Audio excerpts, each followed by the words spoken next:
It is the 9th of December, and this day in Baptist history, our reading is the Stafford Case. Our verse of Scripture comes from Joshua chapter 4 and verse 9. And Joshua set up 12 stones in the midst of Jordan, in the place where the feet of the priests which bear the ark of the covenant stood, and they are there unto this day. The Reverend Noah Alden was a descendant in the third generation of the Venerable John Alden, one of the pilgrims on the Mayflower and a signer of the Mayflower Compact. Noah was born into a fine congregational household on May 30th, 1725, the youngest of 13 children. At the approximate age of 16, Noah was saved. In time, he married, moved to Stafford, Connecticut, and became a faithful member in the Congregational Church. In 1753, following a careful examination of the subject of baptism, he was led to embrace immersion and united with the Baptist Church. When it became apparent that Noah was gifted of God to preach, and after he had prepared himself in study, the Baptists of Stafford called upon him to be ordained and become their pastor. For 10 years, Reverend Alden served in that capacity. During that pastorate, Reverend Noah Alden became well known throughout the area for his ministry of evangelism. Revival was being experienced in the land. On December, and I quote, on December 9th of the former year, and that is 1765, Noah Alden, then pastor of the Separate Baptist Church at Stafford, Connecticut, passed through the community and preached a sermon which struck conviction into the leader of a group of frivolous young people. This young man, Bill Lodoit, spoke to his merry-making friends about his experience with such earnestness and power that they too came under the sway of strong religious feelings. He appointed a public meeting in a schoolhouse to which many of his former acquaintances came to mock and remain to pray.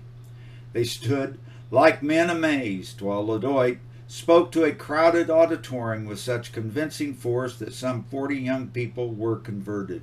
End of quote. B.L. Lodoit became an outstanding preacher of the gospel, as Isaac Backus reported, and I quote, in February 1766, 15 of those who had been baptized by immersion formed a Baptist church in Woodstock, over which Lodoit presided as lay exhorter until 26 May 1768, when he was formally ordained pastor. These Baptists met with much opposition from the authorities, and when they refused to pay religious taxes, many were imprisoned. End of quote. However, my subject in this devotional is what was known as the Stafford Case, and I quote, in early times a law was made in a colony famous for its enactments on all subjects, and especially in defense of the religious hierarchy, which subjected all to parish taxes who could not show certificates of their being in connection with some dissenting party. This law continued in force without much variation over 60 years. The Quakers and Baptists were the only denominations exempted until about 1756, when the same privileges granted to them were extended to dissenters of all classes, provided they ordinarily attended meetings in their respective societies and paid their due proportion. Otherwise, they should be taxed. The words ordinarily were intended to restrain those who might go off to dissenting sects for motives of economy only. But on the strength of the clause, collectors found pretext to frequently distrain taxes from church members. A number of Baptists in Stafford had united with the church in Wellington under the care of Elder Lillibridge from Rhode Island. The distance being great and the way rough, they did not meet with the church as often as they could have wished or the law required. The Presbyterians in Stafford, to pay the expense of a new meeting house, taxed them all, distrained their goods, and disposed of them at public sale. The brethren then set about seeking redress, commenced an action against the distrainers for their goods and the damages.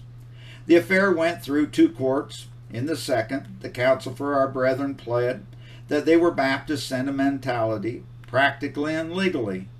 To this statement, the counsel on the other side acceded, but still continued his plea against them because they did not ordinarily attend their own meeting. While the lawyers were disputing, the judge, who was an Episcopalian and not well affected towards the predominant party, called the attention of the court by inquiring how long a man who was a Baptist sentimentally, practically, and legally must stay at home to become a Presbyterian. His Honor's logic produced the same effect upon the whole court as it must upon the reader, and the Baptist easily obtained the case. End of quote. To God be the glory.